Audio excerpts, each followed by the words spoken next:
सुप्रभात प्यारे विद्यार्थी। आज हमारा जो प्रकरण है वो है ल्हासा की ओर। ल्हासा की ओर जो प्रकरण है इसके लेखक हैं राहुल सांकृत्यायन।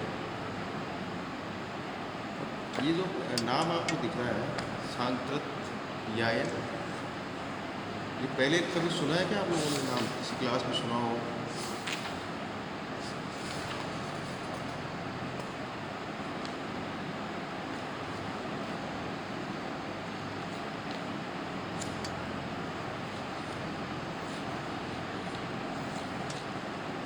देखिए, ये जो लेखक है इनकी विशेषता, सबसे बड़ी विशेषता ये है कि ये इनका जो स्वभाव है, वो भुभक्कड़ी स्वभाव के व्यक्ति रहे हैं। हमेशा घूमने का इनको बड़ा शौक रहा है। ये प्रसिद्ध साहित्यकार रहे। इनका जन्म 1893 में जिला आजमगढ़, उत्तर प्रदेश के गांव पंदहा में हुआ था। उत्तर प्रदेश का एक जो जिला है आजमगढ़, उसका गांव है, उसका नाम है पंदहा, उसमें हुआ था। इनका जो मूल नाम था वो केदार पांडे है ना। इनका जो मूल नाम था वो था केदार पांडे। अब देखिए, अभी जो आपको दिख रहा है स्क्रीन पे, आप देख रहे हो राहुल सांकृत्यायन। ये जो नाम है, ये इनका नाम कैसे पड़ा, तो पड़ा, इसके पीछे भी कहानी है ये। क्योंकि इन्होंने क्या किया था, 1930 में श्रीलंका जाकर बौद्ध धर्म ग्रहण कर लिया था।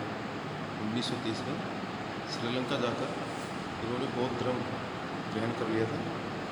उसके बाद जो है इनका नाम राहुल सांकृत्यायन पड़ा।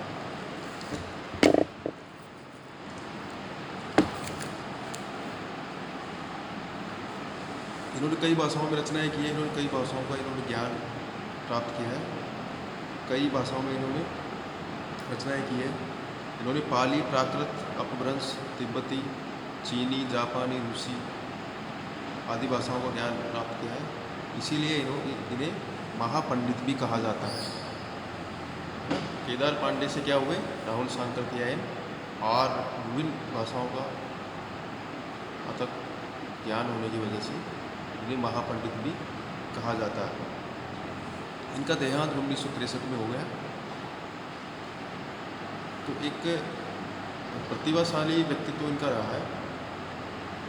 इन्होंने जो ये पाठ लिखा है ल्हासा की ओर, ल्हासा नाम आपने पहले कभी सुना होगा, एक जगह का नाम है।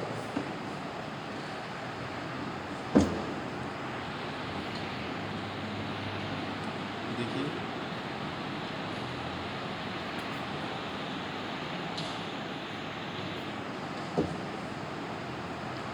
इनकी शिक्षा के बारे में जो है, उन्होंने काशी, आगरा और लाहौर में शिक्षा प्राप्त की है। और भाषाओं का आपको बता ही दिया, भाषाओं का ज्ञान इन्होंने प्राप्त किया है। अनेक भाषाओं का ज्ञान प्राप्त किया है। अब इनकी कुछ रचनाएं देखते हैं। शासन शब्दकोश, राष्ट्रभाषा कोश और तिब्बती हिंदी कोश, ये इनके कोश है, शब्दकोश है। आत्मकथा में इन्होंने मेरी जीवन यात्रा लिखी है। यात्रा वृत्तांत, लंका, तिब्बत यात्रा और ईरान और रूस में 25 मास, इनका यात्रा वृत्तांत है। कहानी संग्रह जो है इनके वोल्गा से गंगा, और उपन्यास जो है सिंह सेनापति और जयोध्या। तो इनकी कुछ रचनाएं, कोश, आत्मकथा, उपन्यास, यात्रा वृत्तांत, कहानी संग्रह, कुछ है आपको बताया जा रहा है। अब इसमें देखिए, ये जो ल्हासा की ओर पाठ है, इसमें जो नेपाल तिब्बत का मार्ग है, नेपाल तिब्बत मार्ग जो है उसका महत्व, उस मार्ग का कितना महत्व है, और उस मार्ग के बारे में इन्होंने इस पाठ में ल्हासा की ओर जो जब इन्होंने यात्रा की, इस पाठ में उन्होंने इसके बारे में बताया है।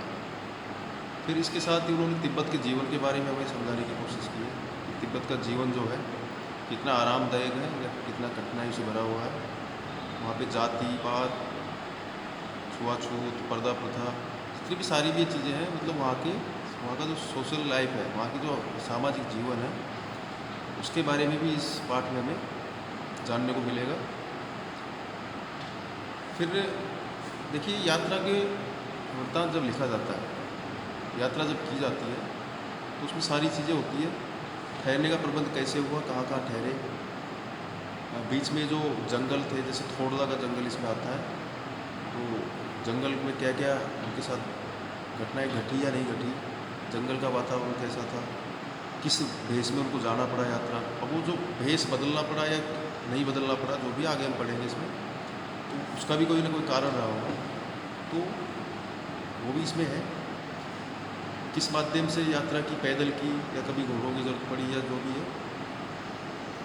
रास्ते कैसे थे, रास्तों पे भटकाव भी हो जाता है कभी कभी, इनके साथ क्या हुआ, इनको रास्ते में कौन मिला, क्या क्या इन्होंने देखा, वहाँ का क्लाइमेट कैसा था, है ना। तो इन सभी चीज़ों का इसमें उन्होंने वर्णन किया है इस यात्रा वृत्तांत में। उन्होंने पूरा तिब्बत के रास्ते, ये जो यात्रा की है, उसका इन्होंने वर्णन किया है। इसके बारे में इस पाठ में हम पढ़ेंगे।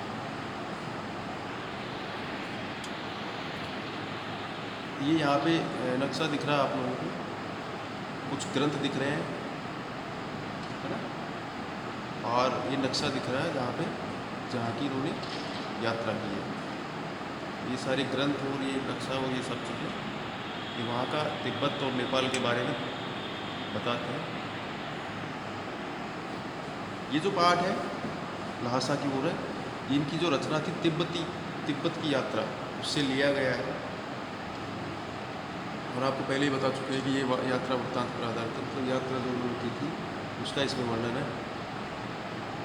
अब उस समय की बात थी जब, तो आज तो परमिशन, जैसे किसी भी एक देश से दूसरे देश में जब जाते हैं तो परमिशन की ज़रूरत पड़ती है। आपको पता है ना, वीज़ा जानते हो आप लोग, वीज़ा, जैसे पाकिस्तान में एंट्री करने के लिए वीज़ा चाहिए। तो उस समय क्या था, संबंध इतने अच्छे थे, तो तिब्बत की यात्रा करने के लिए किसी भी वीज़ा या किसी परमिशन की ज़रूरत नहीं होती।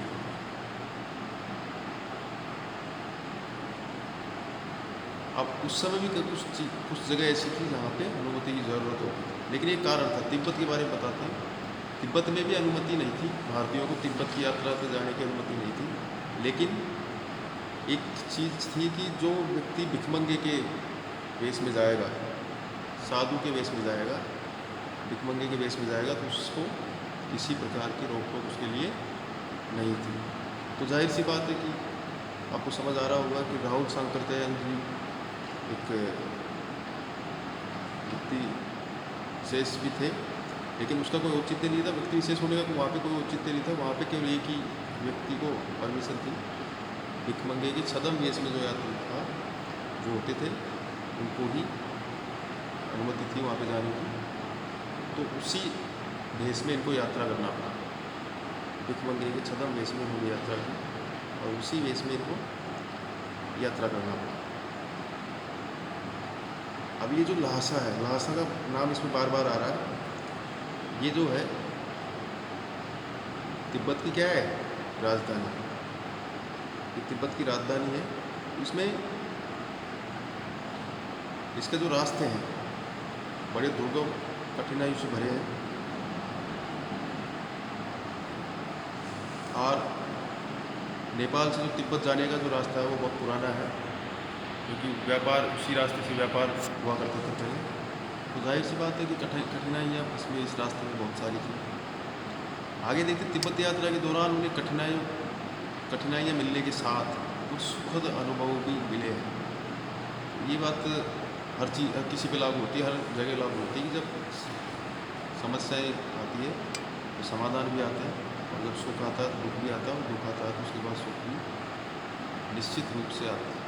तो सीधी सी बात है, यात्रा के समय इतनी सारी कठिनाइयाँ थी, तो उससे अच्छे जैसे हम देखते हैं कि जैसे कठिन रास्ता रहता है, लेकिन पास में कभी झरना आता है, कभी मतलब प्राकृतिक दृश्य ऐसे आते हैं कि हमारी सारी कठिनाइयाँ दूर हो जाती है। तो इनके साथ भी यही, और उस रास्ते यही चलता रहा।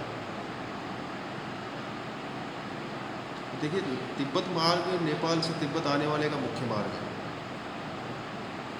यहाँ पे जो रास्ता है वो भारत के लिए भी यहाँ से व्यापार होता है। जब ये लेखक वहाँ गए तो वहाँ पे उस टाइम पे, जबकि ये बात की जा रही है यहाँ पे, जैसे ये यात्रा वृत्तांत इसकी बात की जा रही है, उस टाइम पे यहाँ पे एक सैनिक मार्ग भी था, जिसके आज भी जब इन्होंने यात्रा की उस टाइम पे भी पद चिन्ह वहाँ मिले इनको। अब हम जानते हैं तिब्बत का सामाजिक जीवन। तिब्बत के सामाजिक जीवन जो है वहाँ पे देखिए दोनों ही प्रकार का जीवन है। वो सभी जगहों पर ऐसा होता है, सभी जगहों पे ऐसी कठिनाइयाँ भी आती हैं और आराम भी मिलता है। तो मतलब आराम और कठिनाई पूर्ण जीवन तिब्बत का था। लेकिन सबसे अच्छी बात थी वहाँ पे छुआछूत और जाति पात नहीं था। जाति पाति वाला जो भेदभाव और छुआछूत वाला जो भेदभाव था वो वहाँ नहीं था। और औरतें पर्दा भी नहीं करती थी वहाँ पे, और कोई भी किसी के भी घर में आ जा सकता था। और जो भी व्यक्ति वहाँ आता जाता था तो वहाँ की सामाजिक व्यवस्था ये थी कि उसको चाय मक्खन और जो भी खाने की जो चीज़ें होती हैं परोसी जाती थी, दी जाती थी। मतलब कुल मिला के सामाजिक कल्चर था, भारत से मिला जुला कल्चर था। और अच्छी बात ये थी कि ना तो वहाँ जाति आती थी, ना छुआछूत था, और ना औरतों को पर्दा करने की ज़रूरत थी। अब जब ये यात्रा पे निकल गए तो वहाँ इनकी ठहरने की जो व्यवस्था थी, वो व्यवस्था इनके एक दोस्त सुमित नाम था उसका, उसने उस व्यवस्था को, उनकी व्यवस्था को देखा। तो उनसे इनकी जान पहचान हुई, घोड़ों पे सवार होकर उन्होंने यात्राएं की, और बीच में ये रास्ता भी भटक गए।